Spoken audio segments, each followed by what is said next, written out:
Hello बच्चों, कैसे हो आप लोग। My self doctor Asha Singh, assistant professor TDPG college Jaunpur. आज का ये जो मेरा वीडियो है ये होम साइंस के बच्चों के लिए जो कि BA फर्स्ट सेमेस्टर में है उनके लिए है, और ये जो वीडियो है ये उनके सिलेबस के लिए है। तो जो सबसे पहले जो उनका पेपर है मैं उसका नाम बता दूं, fundamentals of nutrition and human development, पोषण एवं मानव विकास के मूल तत्व, ये उनके पेपर का नाम है।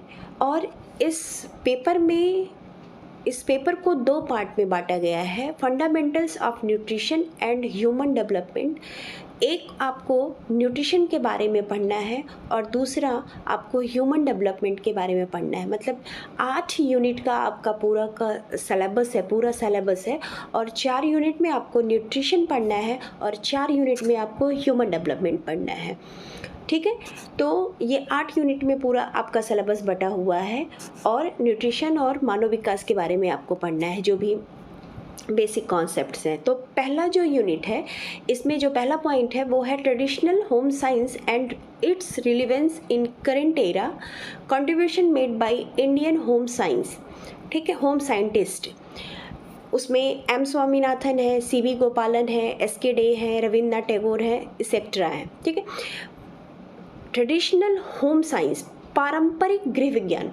सबसे पहले आपको पढ़ना है कि होम साइंस है क्या। ठीक है, और and it's relevance in current era, वर्तमान युग में इसकी क्या प्रासंगिकता है, ये पढ़ना है। उसके बाद जो भी इंडियन होम साइंटिस्ट हैं, जो भी गृह वैज्ञानिक हैं, जो जैसे नीचे नाम दिया हुआ है कि M स्वामीनाथन, CV गोपालन, SK डे, रविन्द्रनाथ टैगोर, इन लोगों ने गृह विज्ञान में अपना क्या योगदान दिया है, आपको ये पढ़ना है। ठीक है, मतलब आपको पहले home science, traditional home science के बारे में पढ़ना है कि होम साइंस है क्या, ये इसके स्कोप्स क्या हैं, ये इसकी फील्ड्स क्या हैं, इसमें क्या क्या पढ़ना है, क्या कहाँ कहाँ रोजगार के अवसर हैं, ये सारी चीज़ें पढ़नी है। उसके बाद इसमें आपको पढ़ना है कि वर्तमान युग में होम साइंस की गृह विज्ञान की क्या प्रासंगिकता है और होम साइंस में जो इंडियन हमारे होम साइंटिस्ट हैं उन्होंने अपना क्या योगदान दिया है। ठीक है, सेकंड यूनिट पे जब हम आएंगे तो सेकंड यूनिट आपका है, यूनिट सेकंड में आपको cell and digestive system, cells के बारे में पढ़ना है, कोशिकाओं के बारे में पढ़ना है और डाइजेस्टिव सिस्टम, पाचन तंत्र के बारे में पढ़ना है। फिर आपको रेस्पिरेटरी एंड कार्डियोवैस्कुलर सिस्टम, श्वसन तंत्र और हृदय तंत्र के बारे में पढ़ना है। रेस्पिरेटरी सिस्टम, श्वसन तंत्र और हृदय तंत्र। ठीक है, यूनिट थर्ड में आपको पढ़ना है फूड एंड न्यूट्रिशन, भोजन के बारे में पढ़ना है और पोषण के बारे में पढ़ना है। इसमें भोजन का आपको अर्थ, परिभाषा और वर्गीकरण एंड उसके जो फंक्शंस हैं वो पढ़ना है। मतलब भोजन का अर्थ, परिभाषा पढ़ना है, क्लासिफिकेशन पढ़ना है और भोजन के कार्य पढ़ने हैं। ठीक है, कॉन्सेप्ट ऑफ न्यूट्रिशन, आपको न्यूट्रिशन क्या है, पोषण के बारे में पढ़ना है। फिर न्यूट्रिएंट्स के बारे में पढ़ना है, न्यूट्रिएंट्स जो 2 प्रकार के होते हैं, मैक्रो और एंड माइक्रो। ठीक है, इसके बारे में पढ़ना है।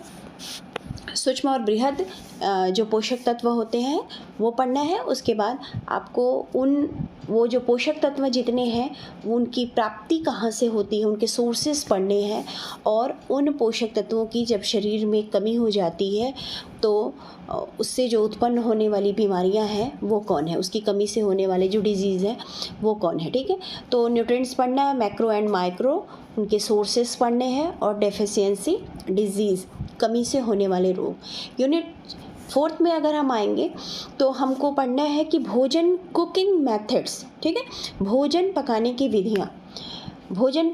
विधियाँ और जो हम भोजन पकाते हैं उनसे होने वाले लाभ और हानि। ठीक है, फिर पढ़ना है हमको प्रिजर्वेशंस ऑफ न्यूट्रिएंट्स व्हाइल कुकिंग, भोजन पकाते समय हम पोषक तत्वों का संरक्षण, मतलब पोषक तत्वों को कैसे बचा के रखें। फिर है traditional methods of enhancing nutritional value of food, जिसमें जर्मिनेशन पढ़ना है, फर्मेंटेशन पढ़ना है और फूड एनर्जी पढ़नी है आपको। मतलब जो पोषणिक मूल्य जो बढ़ाने वाले पारंपरिक तरीके हैं, जिसमें आपका जर्मिनेशन है, अंकुरण है और खमीरीकरण है और उसके बाद फूड एनर्जी है। ये आपको पढ़ना है। जब आप 5वें यूनिट में जब आप पढ़ेंगे तो उसमें आपका आ जाएगा ह्यूमन डेवलपमेंट के बारे में आ जाएगा। जैसा कि मैंने बताया 4 पार्ट में आपका बटा है न्यूट्रिशन और 4 पार्ट में बटा है आपका ह्यूमन डेवलपमेंट।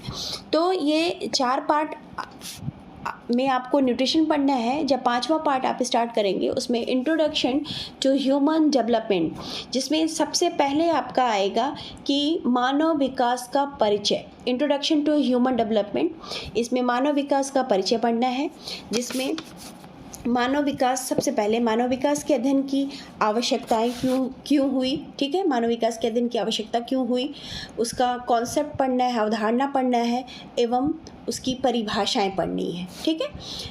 उसके अध्ययन की, मानव विकास के अध्ययन की आवश्यकता, अवधारणा और उसकी परिभाषाएं, ये पढ़ना है आपको 5वें यूनिट में।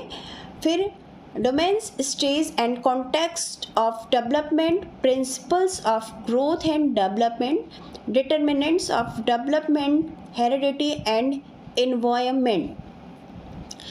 अब आपको विकास के जो क्षेत्र हैं जो वो पढ़ने हैं, उसके विकास के संदर्भ क्या हैं, विकास की अवस्थाएं क्या है, वृद्धि एवं विकास के सिद्धांत पढ़ने हैं, ठीक है।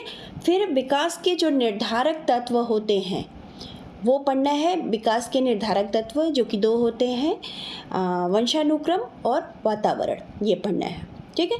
ये 5वें यूनिट में आपको इतनी चीज़ें पढ़नी है। मानव विकास के अध्ययन की आवश्यकता क्यों हुई, उसके कॉन्सेप्ट, ह्यूमन डेवलपमेंट का कॉन्सेप्ट, अवधारणा और उसकी जो जितने भी डेफिनेशंस हैं, परिभाषाएं हैं, वो पढ़ना है। विकास का क्षेत्र पढ़ना है, उसके कॉन्टेक्स्ट पढ़ने हैं और उसके स्टेज, जो भी विकास की अवस्थाएं कितनी होती हैं, ये पढ़ना है।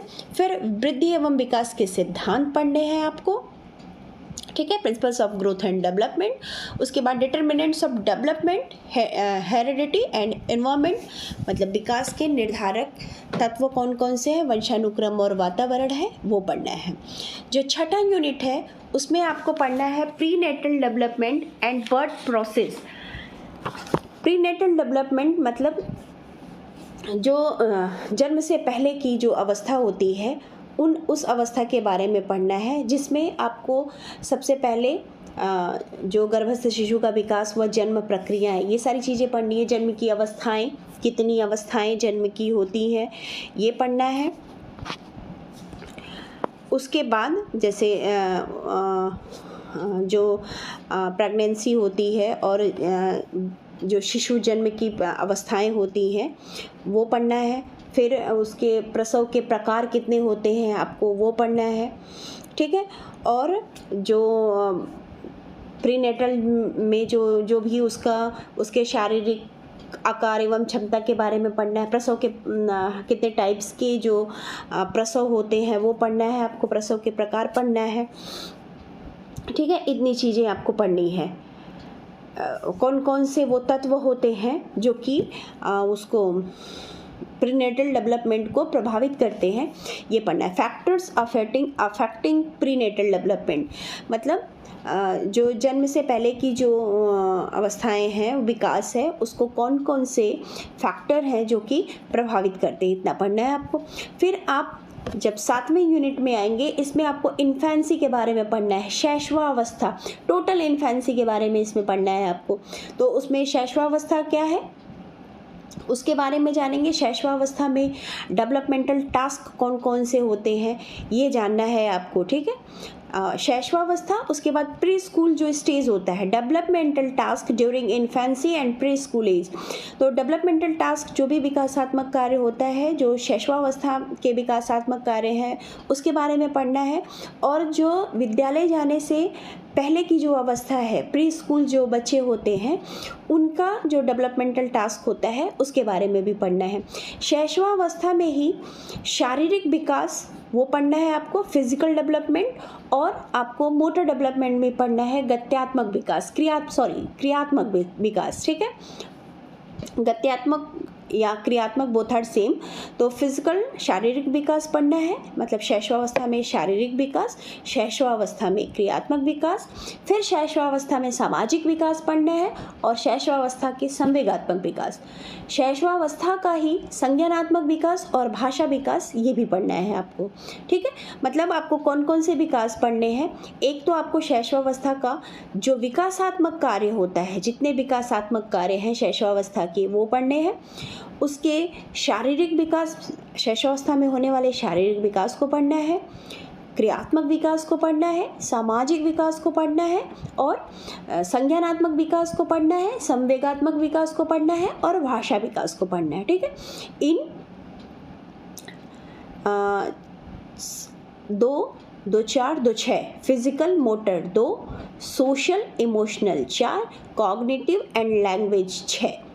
मतलब फिजिकल डेवलपमेंट 1 हो गया, मोटर डेवलपमेंट 2 हो गया, सोशल डेवलपमेंट 3 हो गया, इमोशनल डेवलपमेंट 4 हो गया, कॉग्निटिव डेवलपमेंट 5 हो गया और लैंग्वेज डेवलपमेंट 6 हो गया।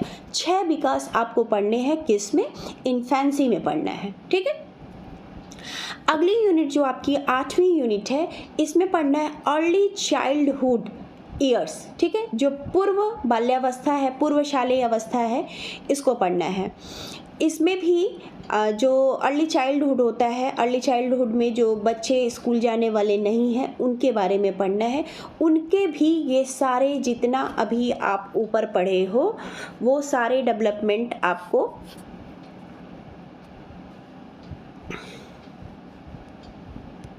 नीचे भी पढ़ना है, किस में, अर्ली चाइल्डहुड में पढ़ना है, ठीक है। तो कॉग्निटिव एंड लैंग्वेज डेवलपमेंट इसमें भी पढ़ना है, फिर सोशल एंड इमोशनल डेवलपमेंट इसमें भी पढ़ना है, फिजिकल एंड मोटर डेवलपमेंट इसमें भी पढ़ना है। मतलब 6 विकास आपको शैशवावस्था में भी पढ़ने हैं। फिजिकल एंड मोटर डेवलपमेंट आपको अर्ली चाइल्डहुड में भी पढ़ना है, सोशल एंड इमोशनल डेवलपमेंट आपको इन्फेंसी में पढ़ना है, इसमें भी पढ़ना है, कॉग्निटिव एंड लैंग्वेज डेवलपमेंट इसमें भी पढ़ना है।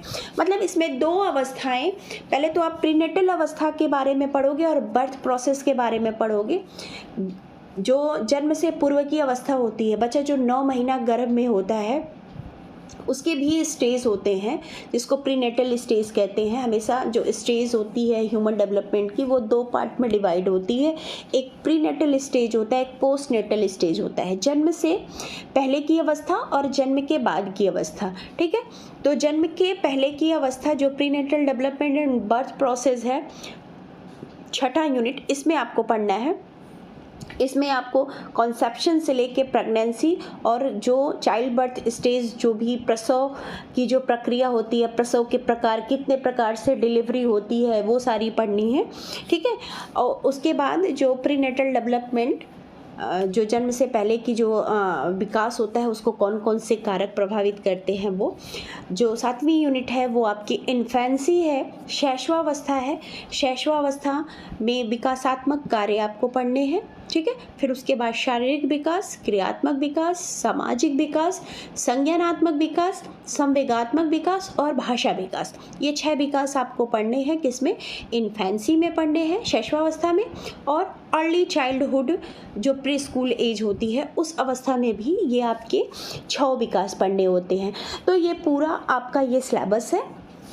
अकॉर्डिंग टू सिलेबस ही पढ़ाई करनी है और ईच यूनिट आर इम्पोर्टेंट। तो हर यूनिट को आप ध्यान से पढ़ेंगे और क्लास जब चलेंगी, आपके क्लासेस जब रन करने लगेंगे अच्छे से, तो ये सारे यूनिट जो हैं क्लास में अच्छे से एक्सप्लेन होगा और आपको और बेहतर तरीके से समझ में आएगा। ये सिर्फ मैंने यहाँ पे सिलेबस को डिस्क्राइब किया है ताकि बच्चे, जो क्लास में सारे बच्चे अवेलेबल नहीं होते हैं, तो इस सिलेबस को वो जाने समझें। और तो सिलेबस से जुड़ी जानकारी आज के इस वीडियो में इतनी ही। बाकी मैं फिर मिलूँगी आपसे नेक्स्ट वीडियो में एक नए टॉपिक के साथ। तब तक के लिए स्वस्थ रहिए, मस्त रहिए, व्यस्त रहिए। Bye bye.